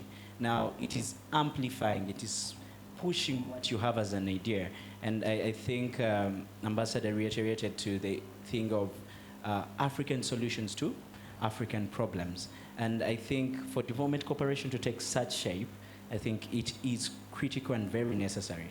And the Africa-Europe Youth Academy speaks to that, supporting young individuals, supporting young professionals, young organizations to build into that. And I think it carries this very interesting component that it also supports the informal, people from the informal sector, people who need to be equipped with at least skills to thrive. And we know many of them young people here, as much as some of you might have had the opportunity or privilege to go to school, a big percentage of the young people in our society have not had that privilege. And I think it is a good thing that these young people are also being supported with skills on financial literacy, skills on business, skills on investment. And truly that will be very, very crucial to amplify that. There is something called the AU-EU Youth Action Lab. Now, the AU-EU Youth Action Lab is still a partnership between African Union and European Union, the way it's spread out, and it's focusing on supporting young people. We know the projections of young people in this continent. Very soon, 1 in every 3 people is going to be a young African. And I think this partnership is quite beneficial for us as young people on the continent, but also those in Europe. And it's creating a platform where you can get skills. There's actually an app which you could check out. It has courses, it has opportunities, it has funding opportunities, education opportunities that you can capture, use, learn, and be a better person for you as an individual, but also for your community. And it is a shared space between the AU and the EU And I think I could speak very much more things, but I think I would just like to stop there. Thank you. Thank you so much for that, Jemba. And I want to focus on that statistic that you shared. 1 in 3 Africans by 2050, 1 in 3 people around the world will be African by 2050. And that makes me think of the Uganda-EU partnership. By 2050, Ambassador, how would you want youth in Uganda to be positioned as key stakeholders in this partnership? That's the $10,000 question, of course. It's mainly something for Uganda itself to figure out, I think. But as the European Union, we will, of course, want to be helpful. And we are realizing, and thanks, Jemba Michael, for explaining in all the ways that the EU is working with youth, notably here through the Youth Sounding Board. Means that the EU does understand that this is a very youthful continent, and we will want to be engaged on that directly with the youth, but also in other ways, like in jobs creation. I think if you ask young people today, and I think if you ask them in 2050 as well, they will want to have a good job. It will be very, very important. And I think here, the recipe is hopefully the one we are now embarking on, to work more with, let's say, less with the donor style, working with donations to governments and so on, and more with private sector. So private sector support, growing the economy sort of organically from below. This will be the recipe. And this should create a lot of opportunities for young people to take, but it is really up to you yourself to grasp those opportunities. We will certainly be there, let's say, as we have mentioned, renewable energy, tourism is coming. I mentioned already the coffee and so, but I don't necessarily see all of you going into coffee business. You may have that, I understand, as a side show. Many have a farm at home, they do that, but I don't see that for you. But tourism, for example, is going to grow as well. We have a new program, 15 million euro program to promote Ugandan tourism. There's a lot of potential, we think, in tourism here. You have you are the Pearl of Africa, you have great things to see. And there, I think, for young people, there's an opportunity at every level of that value chain to engage more. And of course, in value addition of various products coming into, let's say, manufacturing of things. There are many interesting things happening here. But we will try to be active here on jobs creation, but it will be for you and for Uganda to take those opportunities. But I'm certain that with the dedication that there is and all the talent that there is in 2050, you should have sorted that out, I think. Thank you, Ambassador. And we're about to open for the Q&A session. I'd like to kindly ask the team that's managing this session to please come ahead and pick some mics. If you are going to ask a question to the Ambassador, please do reflect on the themes that we have spoken about today and see maybe gaps that you didn't understand that you'd like clarity on, or even questions about who the Ambassador is. Okay. The team is going to navigate. Please kindly, patiently wait for them to come to you, and then you will be asked to pose your question. And please frame it in 2 minutes, 1 to 2 minutes, please, to allow everybody in the room to have an opportunity. Okay, thank you. Good afternoon. My name is Sam Adam Javaska, a student of International Relations and Diplomacy at VU. Your Excellency, it's public knowledge that agriculture is the backbone of our economy, earning almost 40% of Uganda's export revenue and employing roughly 65% of our total workforce. However, Many Ugandan agricultural exporters, Your Excellency, face stringent EU sanitary, phytosanitary standards. And we all know that EU and Uganda are in the final stages of signing the EPA. How does this EPA directly work with our farmers to meet these stringent standards compared to our previous trade agreements? Thank you. Thank you very much. That's a good and important question in our relationship. And just some facts to start with, because there's a slight difference between the trade agreements and the phytosanitary standards. So if we start by today's situation, Uganda as a low-income country is under something called everything but arms.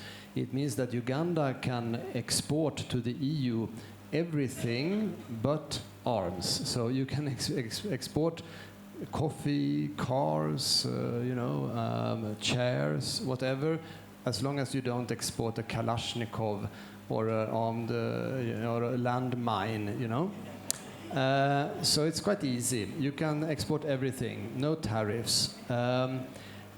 There are, however, those phytosanitary standards on, let's say, then the fruit and vegetables, and this is and there's also for example, such a thing as the deforestation directive for coffee.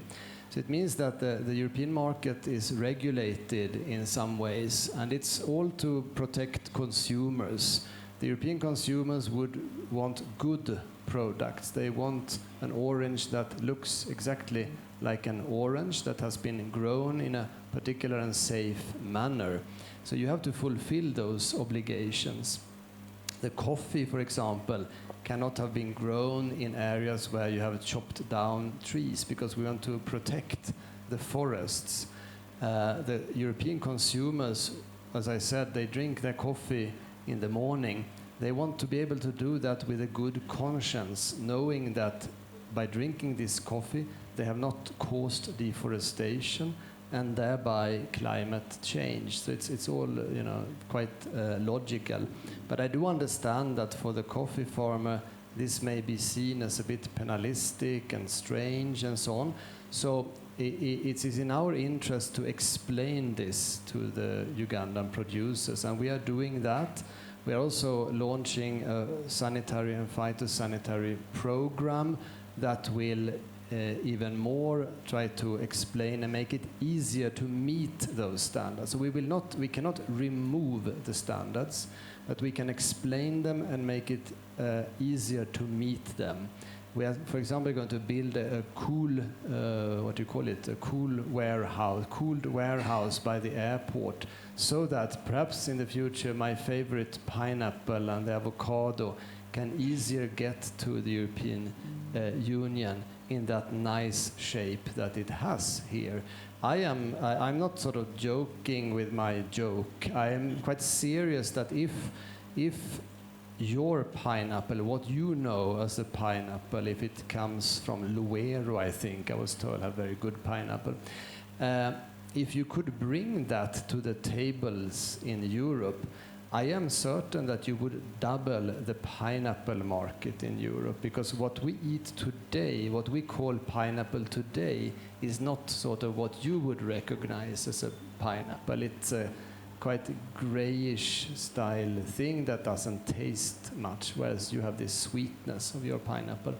So, so there's the phytosanitary standards, yes, but there's also the cold chain and all the logistic challenges that need to be managed. Now back to the economic partnership agreement, the trade agreement. Congratulations to Uganda, because you are soon going to become a middle-income country. That's nice. But that means that our generous everything but arms trade facility will expire, because now we consider you to have that mature sort of standards. So you now have to negotiate what we call the economic partnership agreement, which again will give you access to the European market. without the tariffs and so on. So if you do not negotiate that, you will end up in another sort of default instrument where we would then have to add tariffs to your coffee and so on. So this, I think, Uganda wants to avoid, and I'm certain that we will be able to sign that together. Kenya already did it, and many other African countries. And it's not going to be abrupt like this. So when you have reached middle income status, there is a phasing out period, and during which we can find other ways. So I think the tariffs should not be there also for the future, which means that Ugandan products will have access to the very lucrative European market as long as the products that you send us, fulfill those standards that the consumers in Europe want. You also wouldn't want to sell substandard products for no one really to buy. So you need to meet the expectation of the customer. I hope that explains No, things. thank you so much for that, Ambassador. We have a few more hands. I think the Ambassador has spoken comprehensively about agriculture, trade, and the logistics involved. Could we have questions outside of that? Please go ahead. Your Excellency, the representatives from the EU Sounding Board, the representative from the AU, Ambassador, impact with limited resources. My question is, under the EU-Uganda Partnership, how can we scale proven youth-led solutions like these into the Global Gateway programs so we move from beneficiaries to implementing partners? I have another question that goes... One question. Okay, thank you so much. Thank you very much. I think this is a question where I also look at Jemba Michael and Nashiba, who probably can explain better than me. But I actually, if you allow me, I got an idea. You mentioned mentorship as something very important. And I'm not sure if it already exists. People are asking me, could I be their mentor? And I'm, as a standard, sort of saying, regretting and declining, because I would not have time for that, for all those who ask me.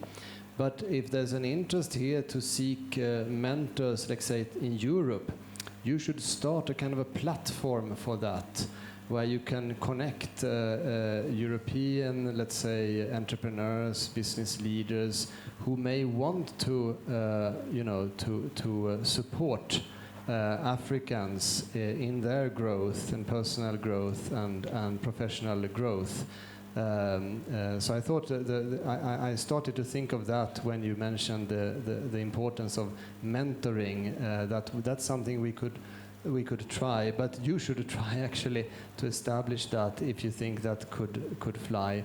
But then you were wondering more how young people could benefit from the Global Gateway. Is that such? Yes, I think there's nothing specific sort of youth-oriented in the objectives of the Global Gateway. It's more like an indirect effect that we acknowledge, of course, that Africa is a young continent, and as I said, most important thing here is jobs creation, and the Global Gateway should really provide that. That's the whole idea, that the 150 billion euros that will be invested in Africa will be invested in activities that one way or the other leads to new jobs being created.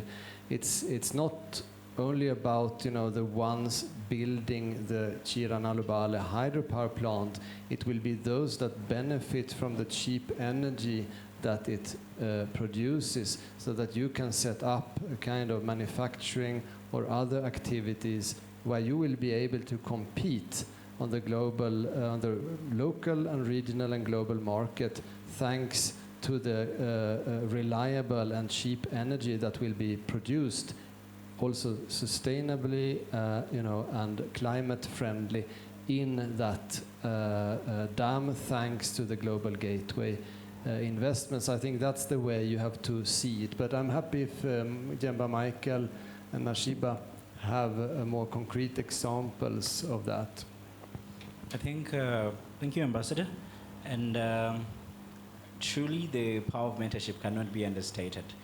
And I know I could highlight a few areas, initiatives that speak to mentorship. Part of it is what I talked about earlier. The Africa-Europe Youth Academy, one of the last pillars is connecting. So it's bringing together people from Europe, people from Africa, especially young professionals, and creating a platform where both can share knowledge, learn from each other, collaborate and push for a shared agenda. Now, this is still in kind of construction, if I could put it that way. But I know for Uganda specifically, University of Pavia, under that cooperation, is working together with ICE, which is the Development Cooperation for Italy, within East and Southern Africa. So I will be able, I think, to, through Inside Diplomacy, share kind of ways you can be part of that. And I think within that, you're able to capture areas of mentorship, or come to Ambassador directly and ask for mentorship.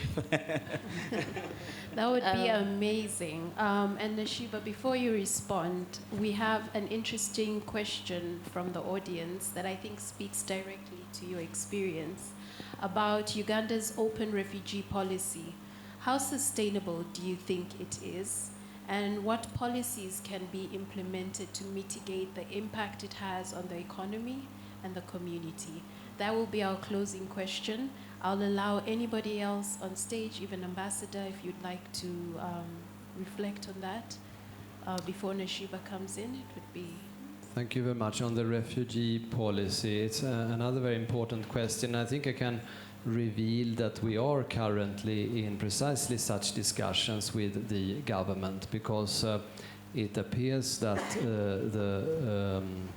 the budget, the support for the refugee response in Uganda has gone down over the years and has reached a sort of a critical level now. So we are currently discussing with the government how this can be resolved. And I would wish that we had more funding for this. Personally, I can see the work that is done here, the generosity that is shown, and I think we have, as Europe, an interest in supporting that. That is a kind of a global issue where we can take responsibility. And we are communicating this to our headquarters, but sadly there are now so many other situations in the world, and I don't have to go further away than the DRC, South Sudan, Sudan, and so on, to say that humanitarian funding is more and more squeezed. So there's not much options there.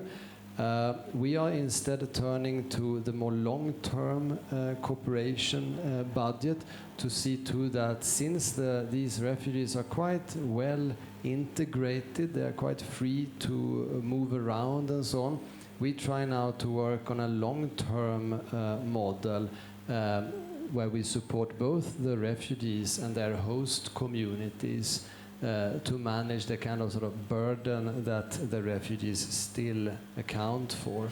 But it is a good question, and I'm afraid I don't have a very good solution, but to refer back to those discussions, where I think also the Ugandan government sees that they will also need to take some initiatives. Perhaps there are ways of making the response less expensive, actually, and that could be one solution.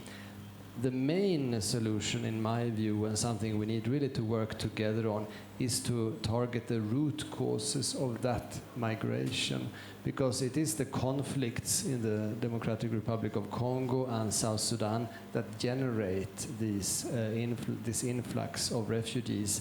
And I think here I can clearly see that Uganda is taking a great responsibility for that as well, through diplomacy, and also with its army being positioned in those countries. This has, of course, to be done with respect for international law and respect for those host countries. But all in all, I think we can do things together diplomatically. For example, we have our European Union Special Representative for the Great Lakes who comes here, who travels the region and tries, together with other international initiatives, to bring about stability in the region. But this is a difficult job, but let's try together to target the root causes. Thank you so much, Ambassador, for that reflection. Yes, I think I'll just add my voice to what Ambassador says. What Uganda is doing currently is necessary, it is critical. I think we're acting as a buffer in the region. And our form of humanitarian response is creating these spaces and areas and gazetting and bringing in as many as we can from many people as we can who are running away from these areas of conflict. And the changes in support, of course, are fully going to affect that response. And it is necessary, it is essential, it is critical that we find sustainable solution. And I'm glad to hear what Ambassador talks about, that there are talks on how best this response can be made better and sustainable, but also going to the root causes within our neighbors and trying to see how do we support, how do we make the region more stable, and finding solutions that last. Sure, thank you. Thank you, Pesh. I think I'll add to what Ambassador and Jemba have already said. I think we need to address the root causes, but again, I was reflecting about the root causes of these, and I think most of the root causes have an inclination on ethnic identities. What if we learn to embrace the beauty, the goodness in our identities, because this is who we are. And I think if we just get this, beautiful thing and we turn it into a resource, I think we can start contributing to, addressing some of these root causes which are linked to ethnic identities and religious identities. And also, I think the ambassador has spoken about, the need to invest in prevention, because most of the times we see the early warnings are quite clear, but there is always, slowlessness in terms of response. So I think we need to be quick in terms of responding to the early warning, signs of violence, so that we are able to mitigate. But I just want to applaud the government of Uganda for its progressive refugee policy, and also, ensuring that we together create an environment that can make them feel home away from home. Yeah, thank you. Thank you so much for that, Nashiba. And with that, we're closing our Q&A session. And to those that still have questions, our Inside Diplomacy team is available to take in your questions and have them answered for you. I'm sure Lynette and Duffin, standing at the back, please raise your hands. We'll be happy to take your questions, and we'll make sure that you get answers for them. But as we close this session, I'd like to first of all thank Ambassador for taking the time to be here and to take us through what the EU means, but most importantly, what the EU-Uganda Partnership means economically, for trade, and for young people seated in this room. I thank Jemba and Nashiba for being in this discussion, but most importantly for the audience that has been listening and following. We thank you, and Cavendish University, thank you again for welcoming us into this university to have this conversation. And with that, I'm going to hand over the mic to the MC, but before that, please, can we have an applause, please, for the Ambassador, Jemba, and Nashiba, please. Thank you. As they take their seats, please. Opportunity to essentially pass the vote of thanks. Your Excellency, the head of of Delegation of the EU in Uganda, Ambassador Jan Sadek, and your deputy, Ambassador Guillaume Chartrain. I hope I got that right. I know that Guillaume means William in English. Is that correct? Yeah, so you can take that away from here. The Vice Chancellor, Dr. Olive Sabiti, Deputy Vice Chancellor, the representative of the Ministry of Foreign Affairs, Brian Mwesigwa, who gave us a very, very nice keynote today's event. There are a number of diplomats here, and I would imagine even within our student community there would be some diplomats. Cavendish has a very vibrant international relations and diplomatic studies program, both at bachelor's and master level, and no wonder we were given this privilege to host what in Uganda we would call Kasiki. This is Kasiki. Kasiki is the party before the wedding. Yeah, so we are very happy to have been given the chance to host part of the Kasiki for the Golden Jubilee celebration of the EU-UGANDA Partnership. You will agree with me that today has been a very refreshing afternoon. And thanks to the great job that has been done to the theme by His Excellency Jan Sadek and the panelists. As the MC has said, you demonstrated very, very cerebral maturity and represented the youth of this country very ably. Thank you very much, Patience, for the moderation, Michael and Nashiba for a job well done. I am sure that the future is in safe hands if you are representing the youth like this. On a personal level, but I hope for everybody here, we've had a chance to connect with the EU at a very personal level. I'll tell you, I was able to connect because I am a coffee farmer. Yes? So when you said every morning people in Europe are taking coffee, and there are many Ugandans who don't take coffee, surprisingly, yeah?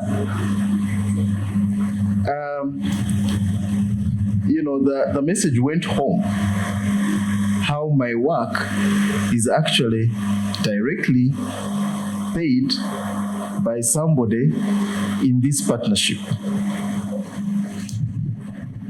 The ambassador mentioned the Northern Bypass. I imagine there are many of us here who have used the Northern Bypass today to do our work, to come to the university, to do all sorts of businesses and endeavors. And that is just a small symbol, I suppose, of many, many things that the European Union does in this country across a wide spectrum of initiatives spanning from humanitarian response to trade and investment, to infrastructure, to climate action, and so on and so forth. So I believe that for everybody here, we have a lot to thank the ambassador, the team from the EU, Cavendish University, Inside Diplomacy, the partners that have joined us, our students that have organized this wonderfully and participated as well very actively. We thank all of you for your energy, your effort, your time, and other resources.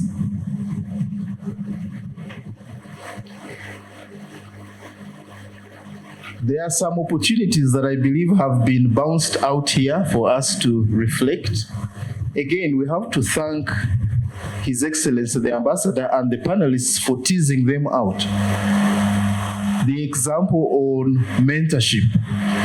By the way, Your Excellency, it will be great to know that we have, on a number of occasions, acted with universities in the EU that the Vice Chancellor mentioned, and a number of those relate in the space of youth. There is a project called Youth Team Up with the University of Bremen and Constructor University, specifically Constructor University of Bremen, that attracted about 70 students from our university and elsewhere. And now we are refreshing that project in a different way. So there is a lot that is going, for which we have to be grateful for the European Union in that respect. I thought that I shouldn't leave without addressing everybody to the international nature of Cavendish University. The Vice Chancellor already told you that our partners at the end of the chain that fund us are from the European Union, and we're very grateful to FinFund. Cavendish is probably the most international university in this country. It has certainly the largest international student population in East Africa, 2,400 plus. No university, you can go and check all your numbers. I'm pretty sure about that. A number of those also unfortunately happen to be refugees. So we have 13% of our student population, which is about 4,800 as refugees. But we are grateful to the university for giving them special rates as though they were Ugandan. So it doesn't matter which part of the world you're hailing, if you're a refugee, it's an entitlement, as a matter of fact, to get that special funding at our university. Those 2,400 students come from 40 countries plus, sometimes touching 50 countries, hailing from 5 continents, including Europe. And so, yeah, we're also grateful for that patronage by the international community. I won't go into explaining further what was shared today, because the panelists did a pretty decent job. My final job will be to invite first our guest of honor, the ambassador, to receive a modest gift from our university, but with a big heart.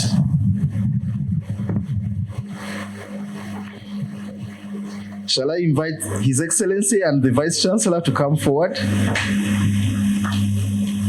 And the Vice Chancellor will do the honors of presenting the gift.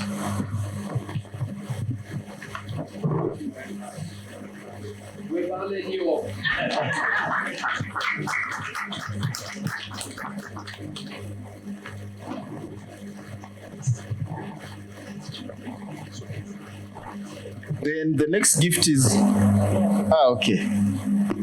The next gift is for the Deputy Ambassador, Ambassador Guillaume Chatrin.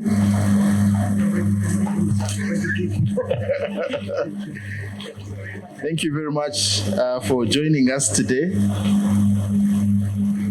And the third gift will go to a central organizer for today's event, the Executive Director of Inside Diplomacy, an aspiring big man, Carlos Ojik.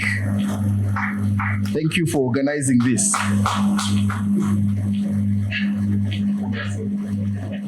I think we can have a picture, and then the MC will guide us. Much, Your Excellency and the team. Carlos, I don't know how you're going to handle the protocol because you're supposed to speak when a lot of powerful minds have spoken. And it's always hard to be the last speaker, but I'll try. Seeing the success of today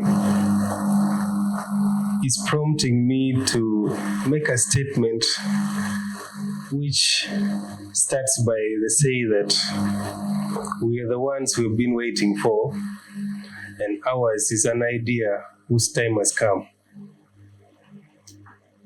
I say this because if you can look around you in the room, it's a full house.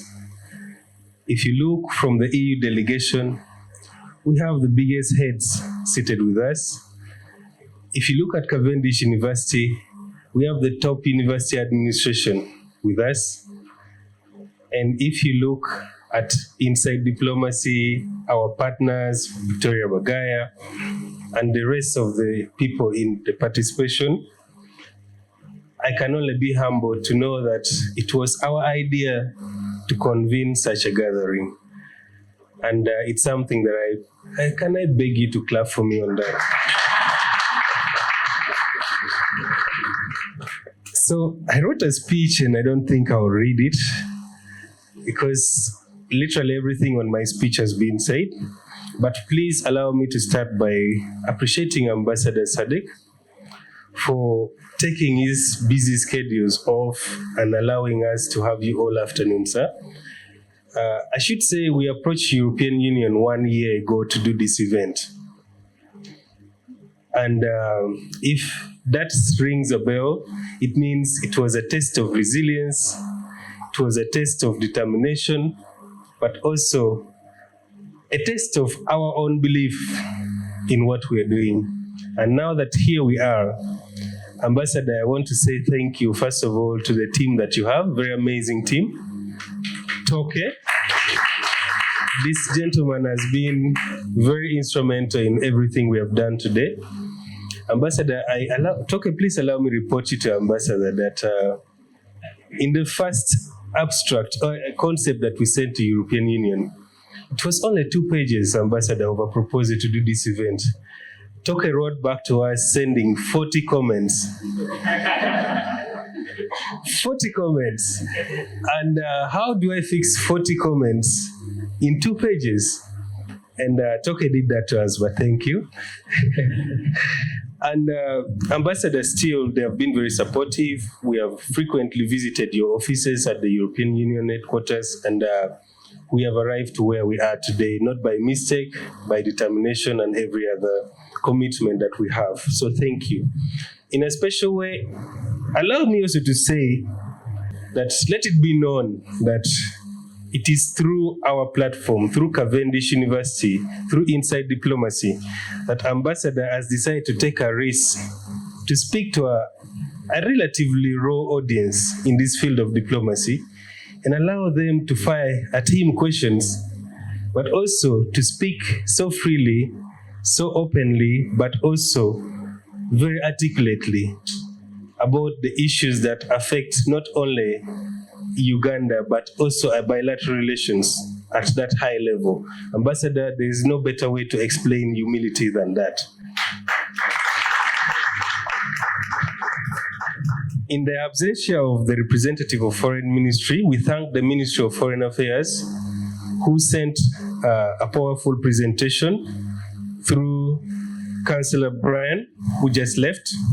And we are happy to know that the ministry is also in support of this. Ambassador, I think it's a sin for me to leave the stage without making this statement. Ladies and gentlemen, today is not an isolated moment.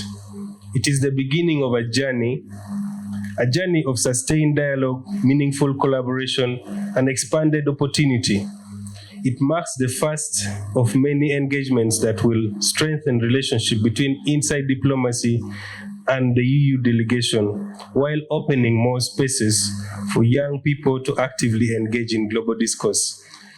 This statement simply means this is the first session of a series of conversations that we still have coming ahead in collaboration with the European Union. But what an opportunity. Please give another round for it. At the heart of this journey lies a simple yet powerful truth. Young people are ready to learn, ready to contribute, ready to lead. What we seek is not privilege, but opportunity. Platforms where merit is recognized, voices are heard, and potential is nurtured. When entrusted with such opportunities, young people do not falter. They rise with purpose, creativity, and determination. It is from this conviction that Inside Diplomacy was born. What began in 2024 November as a modest online platform has, through resilience and shared belief, grown into a vibrant youth-led organization since its formal establishment in March 2025. Today, with university chapters across Uganda and a growing presence within diaspora communities, Inside Diplomacy is bridging the gap between theories, practice, and between aspirations and action, which prompts us to make the bold acclamation that we are the face of emerging diplomats in Uganda. We are working to reimagine diplomacy, not as a distant or exclusive domain, but as a people-centered process. A diplomacy that listens, that includes, and that empowers. A diplomacy rooted at the grassroots. This journey has not been without challenges, definitely. It has demanded resilience, courage, and unwavering belief. It has been built not on perfection, but on persistence. A group of young individuals came together, not as finished products, but as dreamers willing to grow, to learn, to serve a purpose greater than themselves. Today, as we celebrate 1 year of Inside Diplomacy,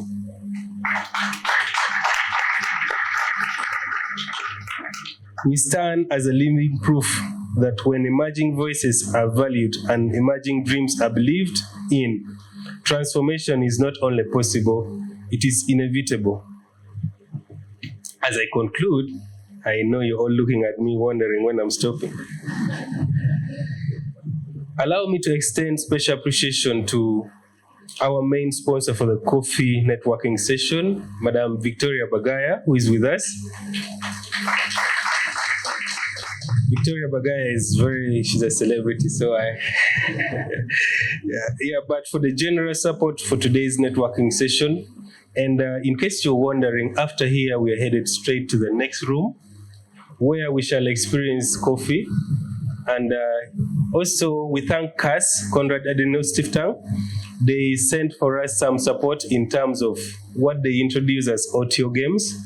And Ambassador, I'm proud to say I'm a member of CAS, and I'm a fellow at CAS as well. And with me, I have some CAS fellows. If you're in the house, just shoot a hand. Yes, they are going to help us to introduce the game while we have fun in the networking session. So we're looking forward to that. I thank you all, ladies and gentlemen, and I want to end by saying the story of Inside Diplomacy is still being written. But today, each one of you has become a part of it. It's a story grounded in partnership, strengthened by belief in young people, and driven by shared commitment to building a more inclusive and forward-looking future for diplomacy. Please walk this journey with us. May I request one last act, Ambassador, as Cavendish has done. I hope today you will not be so tired to carry more package in your hand as you leave. So we have a few gifts that we thought we should also give you and your team in appreciation of the wonderful commitment you've given us. And may I also ask the rest of the ID team members, because we need to know the young people behind this amazing initiative. So could you join the ambassador, join the VC, the ED, and Toke. I see you leaving, but please join us. And also, in summary, we have a cake. Since I said Inside Diplomacy is making 1 year, I think it's only proper if we share a cake, Ambassador, and we cut it together. So kindly, can we present it front? P L O M A C and Y.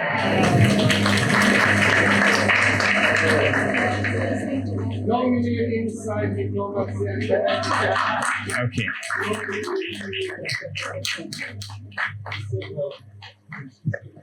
Yeah. Sorry.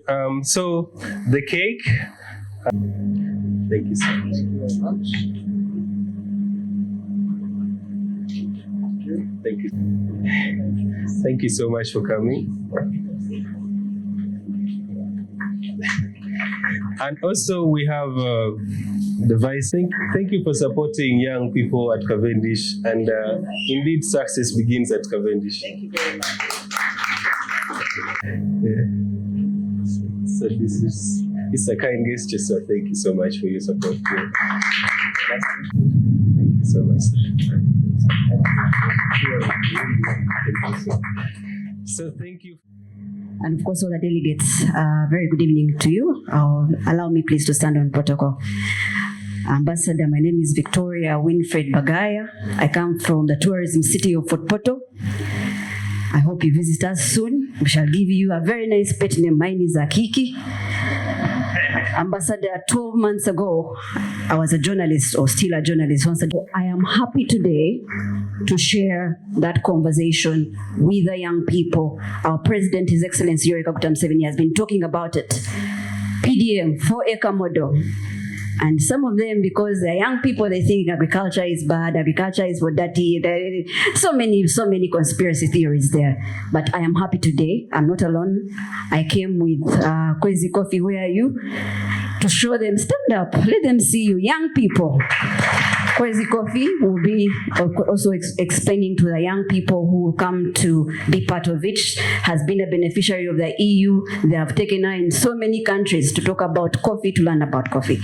So I am happy to share our stories. We may not be the experts, but to inspire more young people. Because at the end of the day, we want jobs, we want money in our pockets, we want to help our parents, we want to end poverty, we want so many things, we want a good life. And I believe in my own way of explaining things, that's what the EU, really with all the partnership and all the support they've given Uganda, is driving towards. So make sure the young people are employed, to make sure the young people have money in their pockets, and so that we can be able to move together so we don't leave anyone behind. Now for the young people, as we conclude, I just want by show of hands who has a smartphone. Show me your phone. Show me your phone. It is okay. I just want to make it as practical. Okay, also the older people, practical. Your phone here, if you have a smartphone, that's how much an acre of land is. Yeah. Less than $1,000. That's how an acre of land is.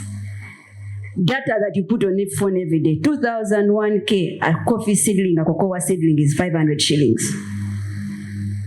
Now, in an acre that I've been telling you about, you can put 450 coffee seedlings or cocoa seedlings. That's what I have done. Now, I started with 320 to test, try and see if it's good, did it work. I can assure you it works. I have carried some of my cocoa from my farm. I will show there. Ambassador, the coffee you have been drinking there is part of our products. So, ladies and gentlemen, we are here to learn, we're here to share our knowledge, and Ambassador, I hope you can allow to be a mentor somewhere, because I can assure you, for me to enter cocoa, someone had to give me a strong push to keep on going, because I'd planted coffee for 3 years, 7 acres, it refused to grow. All my energy was gone. Until they said, no, try cocoa. And I can assure you, I tried cocoa, you supported me. I can tell you, I am enthusiastically looking forward to my next 5 years of being one of the youngest cocoa farmers supported by the EU and the government of Uganda. So thank you so much. And congratulations to us, Uganda, to EU, and I hope the continued partnership for more 50 years. I invite you all. We're just across the road, across the 320 seedlings I tried with, right here on this table. The cocoa beans are here that I have bought for exhibit. But just to show you and to say thank you to the EU, because you helped Victoria Bagaya with a grant, but you do not know how many other people that were actually being able to get help. I'll give you an example. On my 24 acres of land, I employ permanently 7 staff. An expert, an agronomist, and of course those who understand cocoa. This is in Intoroko District, Karugutu. But because I had to implement the project, I was able to give employment to over 50 fellow members from within the community in Karugutu. So that's how we were able to implement the 24 acres of cocoa. Beyond that, I'm also into coffee with Chigezi Valley Coffee. It is Arabica season now, we are harvesting.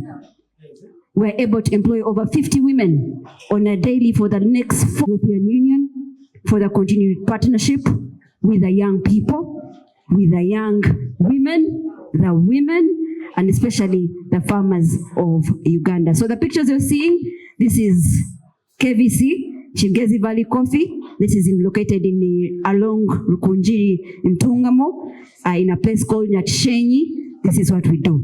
We handle processing of coffee. I hope to replicate the same with COCODEV, because with COCODEV they were able to take us to Bundibujo district, one of the cocoa growing districts of Uganda, to get hands-on training on how not only do you farm cocoa, but how do you handle the process, how do you add value to the cocoa. So we're able to learn hands-on on things to do with fermentation and everything. So I want to say thank you to the EU, and especially because the ambassador and the delegation are here, I said, you know what, I want to be able to come and show him hands-on that indeed you're doing an amazing work and you're doing it with young people, and we're very supportive and we're looking forward to more partnerships. Now, before I call Kwezi Coffee ambassador, I mentioned that I was once a politician. I went there for 4 months. Well, next time we shall handle better. But one of the things that I noticed, we did engage with several young people, several farmers.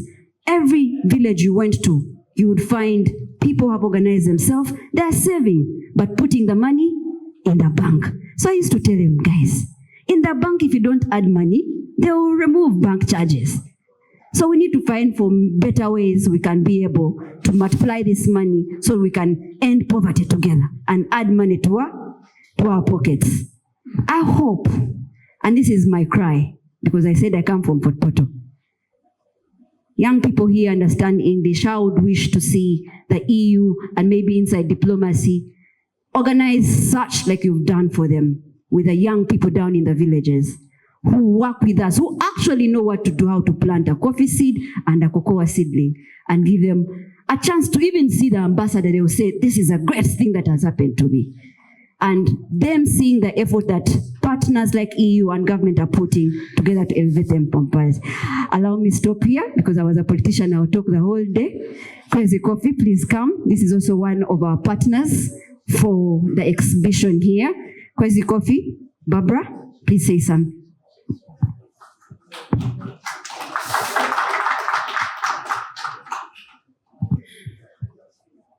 Good evening, everyone. You're welcome, our guests and everyone present. My name is Barbara Mujeni. I'm a co-founder of a company called Kwezi Coffee, a women-led coffee exporting company from Uganda. Hello, everyone. I'm Pamela Campire. I'm actually a product of Cavendish University 2024.